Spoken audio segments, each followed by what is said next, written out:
जय हिंद जय बिहार।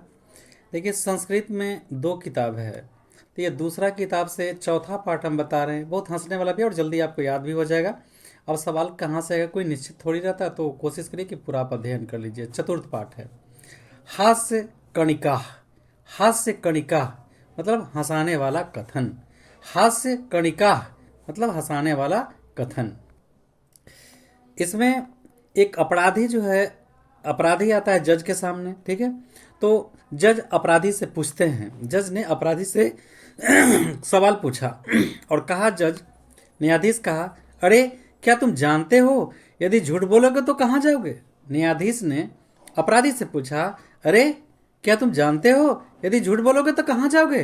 अपराधी कहता है, हाँ श्रीमान, नरक जाऊंगा। ध्यान से देखिए, न्यायाधीश अपराधी से पूछता है, अरे क्या तुम जानते हो यदि झूठ बोलोगे तो कहाँ जाओगे। अपराधी का, हाँ श्रीमान, नरक जाऊंगा। फिर न्यायाधीश कहता है, यदि सत्य बोलोगे तो। अपराधी कहता है, जेल जाऊंगा श्रीमान। अगर अपराधी सही बात बोल देगा कि मैंने अपराध किया है या गलती किया है, तो उसे जेल जाना पड़ेगा। इसलिए यह बात अपराधी जीवन के लिए हास्य विनोद बहुत जरूरी है। अगर हंसेंगे नहीं तो मन कुंठित हो जाएगा, व्यतीत रहेगा, इसलिए हंसना जरूरी है।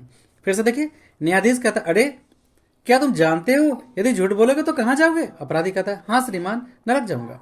फिर न्यायाधीश कहता, यदि सत्य बोलेगा तो। अपराधी कहता, जेल जाऊंगा श्रीमान, ते नहीं बोलूंगा। अब जो दूसरा है ना, वो गुरु छात्र का है।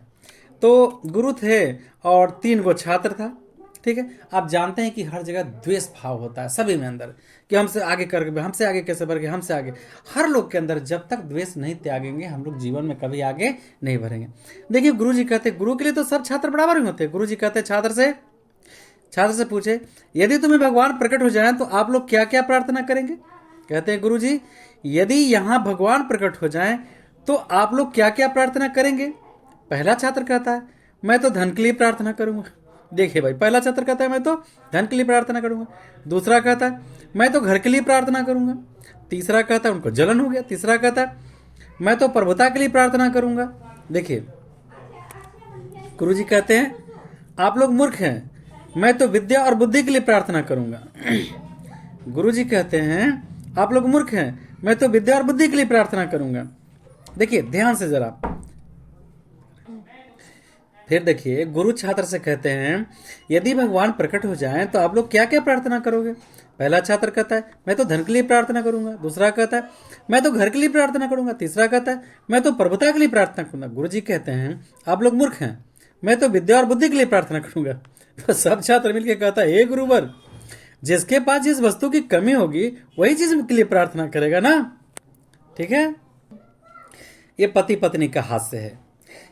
पति स्नान करने के लिए बैठा हुआ था, तो पति जोर से पत्नी से कहता है, पति जो है जोर से पति से कहता है, मेरे स्नान के लिए शीघ्र गर्म पानी लाओ, नहीं तो। पत्नी कहती है, क्रोध में कहती है, नहीं तो आप क्या करेंगे। तब पति मुस्कुराते हुए बेचारा डर से कहता है, क्या करूंगा, ठंडे पानी से स्नान कर लूंगा। देखिए, मामा भगिना का भाई बड़ा प्रेम कहानी है, दोनों एक दूसरे से लगे रहते हैं। मामा जी है ना, उनका नाम श्रीधर है। मामा जी कहते हैं प्रिय यानी भगन भांजा को, तुम स्वयं क्यों नहीं पढ़ते हो, तुम स्वयं क्यों नहीं पढ़ते हो। क्या तुम जानते हो कि पंडित जवाहरलाल नेहरू जब तुम्हारे उम्र के थे तो वह अपनी कक्षा में प्रथम स्थान प्राप्त करते थे। मामा कह रहे हैं श्रीधर से, प्रिय तुम स्वयं क्यों नहीं पढ़ते हो। क्या तुम जानते हो कि पंडित जवाहरलाल नेहरू जब तुम्हारे उम्र के थे तो वह अपनी कक्षा में प्रथम स्थान प्राप्त करते थे। श्रीधर कह रहे हैं, जानता हूं मामा जी, जानता हूं। पंडित जवाहरलाल नेहरू जब आपके उम्र के थे तो भारत के प्रधानमंत्री थे। दोनों मामा भगिना वही है। अगला भैया अनमोल हास्य है, पिता पुत्र और पत्नी की है। पिताजी को एक अंक पत्र मिला, मतलब परीक्षा देते हैं तो आपको अंक पत्र मिलता है ना, मार्कशीट। पिता अंक पत्र देखे कहता, अंक पर देखते हुए क्रोध पूर्वक पुत्र से कहता है, पिता अंक पत्र देखा और क्रोध से बेटे को कहा, धिक्कार है बेटे, यह क्या। अंग्रेजी में 36, गणित में 35, विज्ञान में 35, हिंदी में 37 तुम्हारे अंक द्वारा प्राप्त किया गया, धिक्कार है तुम्हें, धिक्कार है।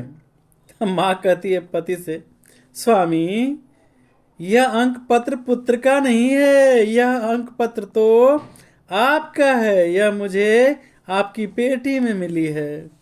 बड़ी बेइज्जती है।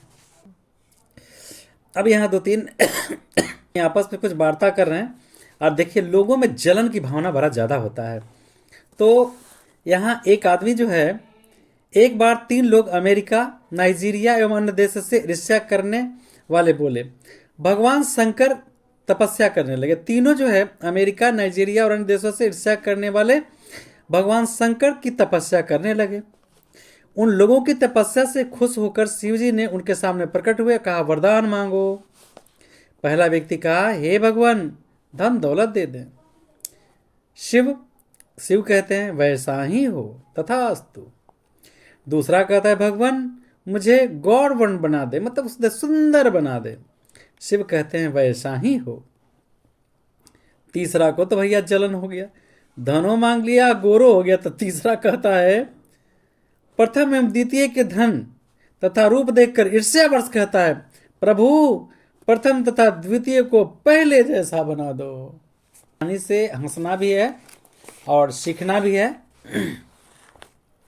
अब आपका प्रश्न है, क्वेश्चन दिया हुआ है किताब में, गाइड में, जीवने हास्य का आवश्यकता वर्तते। जीवन में हास्य की क्या आवश्यकता है? जीवन हास्य अति आवश्यकता, जीवन में हास्य की अति आवश्यकता है। हंसे न जीवन प्रफुल्लन भवति, हंसने से जीवन में खुशियां आती है, प्रफुल्लता आती है, मन अति प्रसन्न होता है। हंसने न दुखम चिंता न दूर भवति, हंसने से जो चिंता है वो सब दूर हो जाता है। हंसने न मन से विकार अपसरती, और हंसने से मन के विकार खत्म हो जाते हैं। तो जीवन में हंसना बहुत आवश्यक है।